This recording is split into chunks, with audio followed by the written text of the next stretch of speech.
quais de Seine et les villes environnantes sont inondées.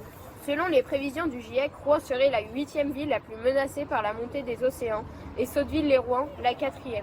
Mais pourtant, nous nous trouvons à plus de 80 km de la mer. Comment expliquer ce phénomène? Quelles en seront les conséquences? Êtes-vous inquiète par rapport à la montée des eaux? Non, je suis pas trop inquiète. Je pense que c'est contrôlé par ceux qui s'occupent de l'eau ici à Rouen. D'accord. Et vous pensez-vous assez informé par rapport à cela? Il y a un bâtiment où on parle de l'eau là. Pas loin. Il y avait un affichage où c'était bien marqué, oui.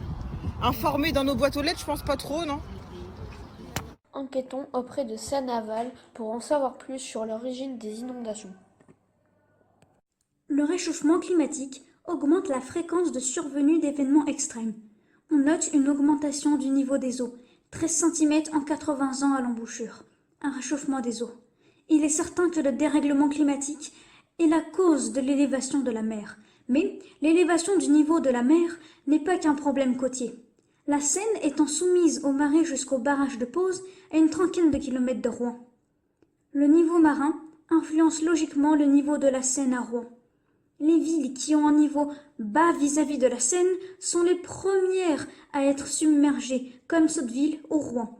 Sous l'effet de l'augmentation des épisodes de précipitations extrêmes ou de blocage des écoulements par la remontée du niveau marin, la métropole sera plus vulnérable au risque d'inondation. Ce phénomène est-il nouveau? Qu'est-ce qui provoque les inondations de la Seine à Rouen? Voyons le reportage de nos journalistes. Le phénomène n'est pas nouveau. Un vitrail de la cathédrale témoigne d'une très grande inondation à Rouen en 1525. Depuis, elles ont lieu régulièrement.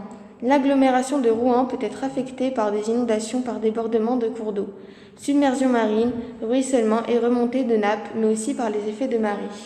Les inondations de la Seine sont provoquées par l'addition d'un fort débit de la Seine, de la force de la marée et des conditions météo. Finalement, il s'agit d'un phénomène normal.